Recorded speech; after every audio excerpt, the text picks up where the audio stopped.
안녕하세요. 삶의 지혜와 영적인 깊이를 탐구하는 시간입니다. 오늘 우리는 성경 속 가장 위대한 서신서 중 하나인 로마서의 심장부로 여겨지는 한 구절을 통해 우리 신앙의 근간을 이루는 십자가의 의미를 깊이 묵상해 보고자 합니다. 오늘 이 귀한 말씀을 통해 하나님의 깊은 사랑을 깨닫는 시간이 되셨기를 바랍니다. 이 은혜의 메시지가 더 많은 영혼에게 닿을 수 있도록 여러분의 구독과 좋아요가 큰 힘이 됩니다. 여러분의 작은 손길을 통해 하나님의 사랑이 널리 전파되기를 소망하며 이제 로마서의 깊은 말씀 속으로 함께 들어가 보겠습니다. 오늘 우리가 함께 나눌 말씀은 로마서 3장 25절입니다. 이 예수를 하나님이 그의 피로써 믿음으로 말미암는 화목제물로 세우셨으니 이는 하나님께서 길이 참으시는 중에 전에 지은 죄를 간과하심으로 자기의 의로우심을 나타내려 하심이니 참으로 놀라운 구절입니다. 어떤 신학자는 이 구절을 기독교 신앙의 아크로폴리스, 즉 가장 높고 신성한 언덕이라고 묘사하기도 했습니다. 그만큼 이 말씀 속에는 구원의 핵심 진리가 응축되어 있습니다. 사도 바울은 21절부터 24절까지 구원의 길에 대한 큰 그림을 제시했다면 바로 25절부터는 그 구원이 지닌 위대한 특성들을 하나하나 설명하기 시작합니다. 바울은 우리가 어떻게 구원받았는지 그리고 왜 반드시 그러한 방식으로 구원받아야만 했는지를 설명합니다. 그는 우리가 그리스도 예수 안에 있는 속량, 즉 구속으로 말미암아 하나님의 은혜로 값없이 의롭다 하심을 얻었다고 선포합니다. 그리고 바로 이어서 그 예수를 하나님께서 화목제물로 세우셨다고 말합니다. 이 말씀은 우리 신앙의 중심이자 기독교 역사 속에서 가장 많은 논쟁과 토론을 낳은 주제이기도 합니다. 구원의 길, 특히 우리 주님의 죽으심과 그 대속의 의미는 너무나 중요하기에 사탄은 이 진리를 흐리게 하려고 끊임없이 공격해왔습니다. 그래서 우리는 이 말씀을 더욱더 신중하고 깊이 있게 살펴보아야 합니다. 바울은 먼저 하나님께서 예수를 세우셨다고 말합니다. 이 단어는 단순히 계획했다는 의미를 넘어 공개적으로 전시하다, 만천하에 드러내다라는 강한 의미를 담고 있습니다. 마치 중요한 공고문을 광장에 내걸어 모든 사람이 보게 하는 것처럼 하나님께서는 갈보리 언덕의 십자가 사건을 통해 무언가를 온 세상에 공개적으로 선포하신 것입니다. 그렇다면 그날 갈보리 언덕 위에서 십자가 위에서 하나님께서 선포하신 것은 정확히 무엇이었을까요? 예수 그리스도의 죽음은 과연 무엇을 의미하는 것일까요? 그 해답은 오늘 본문에 나오는 두 개의 결정적인 단어에 담겨 있습니다. 바로 화목제물과 피입니다. 이 두 단어야말로 십자가의 신비를 푸는 열쇠입니다. 먼저 화목제물이라는 단어를 살펴보겠습니다. 이 단어는 헬라어 원문에서 구약 성경의 매우 중요한 개념과 연결됩니다. 히브리서 9장 5절을 보면 구약 시대 성막의 가장 깊은 곳, 즉 지성소에 있던 언약궤를 묘사하는 장면이 나옵니다.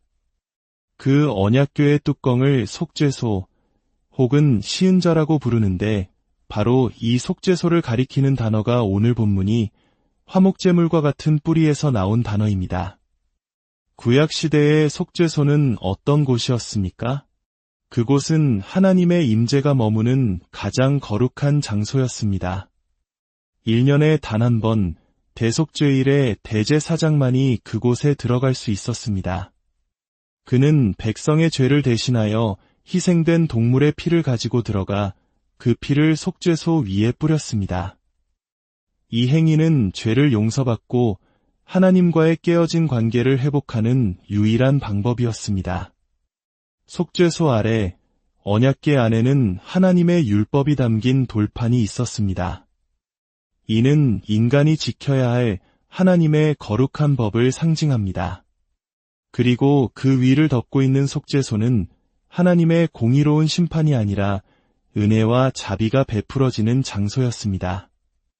대제사장이 뿌린 피를 보시고 하나님께서는 백성의 죄를 용서하시고 그들과의 관계를 회복시켜 주셨던 것입니다. 이러한 배경을 이해할 때 사도 바울이 예수님을 화목제물이라고 칭한 의미가 분명해집니다. 예수 그리스도께서 바로 하나님께서 마련하신 새로운 속죄소가 되셨다는 것입니다. 그분은 하나님과 죄인된 인간이 만나는 유일한 장소이며 그분의 십자가는 우리의 죄가 용서받고 하나님과의 관계가 회복되는 은혜의 보좌입니다. 그렇다면 화목제물의 더 깊은 의미는 무엇일까요? 이 단어에는 진노를 가라앉히다, 달래다라는 뜻이 포함되어 있습니다. 저명한 청교도 신학자 존 오웬은 화목제물이 성립되기 위해서는 4가지 요소가 반드시 필요하다고 말했습니다. 첫째, 용서받아야 할 죄가 있어야 합니다. 둘째, 그 죄로 인해 진노하신, 화해해야 할 대상이 있어야 합니다. 셋째, 죄를 지은 당사자가 있어야 합니다. 그리고 넷째, 그 죄를 속죄하기 위한 희생제물 혹은 방법이 있어야 합니다. 이 4가지 요소를 우리와 하나님의 관계에 적용해 봅시다. 우리 인간은 죄를 지었고 그 죄로 인해 거룩하신 하나님은 진노하셨습니다. 우리는 그 죄를 지은 당사자입니다. 따라서 하나님과 우리 사이의 관계가 회복되기 위해서는 하나님의 공의로운 진노를 만족시킬 희생제물이 필요했던 것입니다. 사도 바울이 가르치는 바는 이것입니다. 우리 주님께서 십자가 위에서 자신의 피를 흘리심으로 죽으신 사건은 바로 죄에 대한 하나님의 거룩한 진노를 가라앉히고 만족시킨 행위였다는 것입니다. 그런데 바로 이 지점에서 현대의 어떤 신학자들은 강하게 반론을 제기합니다. 그들은 하나님의 진노라는 개념 자체를 거부합니다. 하나님은 사랑이신데 어떻게 인간처럼 분노하고 진노하실 수 있느냐고 반문합니다. 그들은 화목제물이라는 단어가 마치 우리가 제물을 바쳐 신의 노여움을 푸는 이교도적인 개념처럼 들린다고 주장하며 이 단어를 속죄라는, 즉 단순히 죄를 없애는 것이라는 의미로 바꾸어야 한다고 말합니다. 그들의 주장에 따르면 하나님의 진노는 실제하는 것이 아니라 죄를 지으면 자동적으로 따라오는 결과일 뿐이라고 합니다. 마치 불에 손을 대면 화상을 입는 것처럼 죄를 지으면 고통이라는 결과가 따라오는 것뿐이지 하나님께서 인격적으로 분노하시는 것은 아니라는 것입니다. 그래서 십자가는 하나님의 진노를 달래기 위한 것이 아니라 단지 우리의 죄를 덮고 우리에게 하나님의 사랑을 깨닫게 해주는 역할만 한다는 것입니다. 사랑하는 성도 여러분, 이것은 매우 중요한 문제입니다. 만약 우리가 하나님의 진노라는 개념을 성경에서 제거해버린다면 십자가의 의미는 심각하게 축소되고 맙니다. 하나님의 사랑이 얼마나 위대한지를 제대로 이해할 수 없게 됩니다. 성경은 하나님의 진노에 대해 분명히 말씀하고 있습니다. 구약에서만 무려 20개 이상의 다른 단어들이 580번 이상 하나님의 진노를 묘사합니다. 우리 주 예수님께서도 친히 하나님의 진노에 대해 말씀하셨고 사도 바울은 로마서에서만 10번이나 이 개념을 언급합니다. 물론 성경이 말하는 하나님의 진노는 변덕스럽고 감정적인 인간의 분노와는 전혀 다릅니다. 하나님의 진노는 그분의 거룩하고 유로운 본성에서 비롯되는 모든 죄와 불의에 대한 확고하고 변치 않는 반대입니다. 빛이신 하나님 안에 어둠이 조금도 있을 수 없듯이 거룩하신 하나님은 죄를 결코 용납하실 수 없습니다. 우리 사회에서도 정의가 무너졌을 때 우리가 분노하는 것처럼 하나님의 거룩한 성품은 불의를 결코 외면하실 수 없는 것입니다. 이것이 바로 복음이 가진 놀라운 역설이자 아름다움입니다. 어떤 이들은 우리가 믿는 화목제물의 교리가 마치 제물을 바쳐 신을 매수하려는 이교도들의 신앙과 같다고 비판합니다. 그러나 이것은 엄청난 오해입니다. 이교도들은 자신들이 재물을 마련하여 신의 마음을 바꾸려 하지만 기독교의 복음은 정반대입니다. 오늘 본문을 다시 보십시오. 누가 이 화목제물을 세우셨습니까? 바로 하나님이십니다. 이 예수를 하나님이 그의 피로써 화목제물로 세우셨으니 우리가 혹은 예수님께서 하나님 아버지를 설득하여 우리의 죄를 용서하도록 마음을 바꾸신 것이 아닙니다. 죄로 인해 진노하실 수밖에 없는 바로 그 하나님께서 친히 그 진노를 해결할 방법을 마련하신 것입니다. 하나님께서는 자신의 아들을 화목제물로 내어주시는 방법을 통해 자신의 공의를 온전히 만족시키시면서 동시에 죄인인 우리를 구원하시는 놀라운 길을 여셨습니다. 이것이 바로 십자가에 나타난 하나님의 사랑의 깊이와 넓이입니다. 하나님은 죄를 미워하시지만 죄인은 사랑하십니다. 그분은 공의의 하나님이시자 동시에 사랑의 하나님이십니다. 십자가는 이 두 가지 성품이 가장 극적으로 만나고 완벽하게 성취된 자리입니다. 우리가 죄를 지어 하나님을 등졌을 때 하나님께서는 우리를 포기하지 않으셨습니다. 오히려 우리를 구원하시기 위해 가장 값비싼 대가, 즉 자신의 독생자를 내어주셨습니다. 그 아들의 피로 우리의 죄값을 치르시고 우리를 향한 자신의 진노를 거두셨습니다.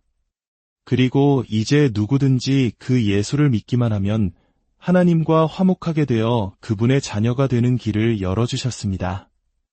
이것이 복음입니다. 우리가 무엇을 해서가 아니라 전적인 하나님의 은혜와 사랑으로 주어진 선물입니다. 철학이나 인간의 이성으로 위대한 진리를 축소하려 하지 마십시오. 성경이 계시하는 그대로의 하나님, 공의로우시며 동시에 사랑이 넘치시는 그 하나님을 믿음으로 받아들이십시오. 갈보리 언덕 위 십자가에서 우리를 위해 화목제물이 되신 예수 그리스도를 바라보십시오. 그곳에서 우리를 향한 하나님의 끝없는 사랑과 그분의 흔들리지 않는 공의를 발견하게 될 것입니다. 함께 기도하겠습니다. 주 하나님, 오늘 저희에게 주님의 말씀을 통해 이 놀라운 계시를 허락하시니 감사드립니다. 저희가 인간의 생각이나 세상의 지혜에 의지하지 않고 오직 그리스도 안에 있는 단순한 진리에 머물게 하옵소서. 주님의 거룩한 말씀 앞에 겸손하게 하시고 저희 자신의 이해를 의지하려는 교만으로부터 지켜주옵소서. 하나님 아버지, 저희를 위해 독생자 예수 그리스도를 화목제물로 세워주신 그 크신 사랑에 감사를 드립니다. 그 아들의 피로 저희를 의롭다 하시고 하나님과 화목하게 하신 그 은혜를 날마다 더 깊이 깨닫게 하옵소서. 그리하여 저희가 마땅히 기뻐해야 할 것을 기뻐하고 저희의 온 존재를 다해 주님을 찬양하며 사랑하게 하옵소서. 이 말씀을 듣는 모든 분들의 삶과 가정 위에 하나님의 크신 평강과 은혜가 넘치기를 간절히 기도합니다. 우리 주 예수 그리스도의 이름으로 기도드립니다.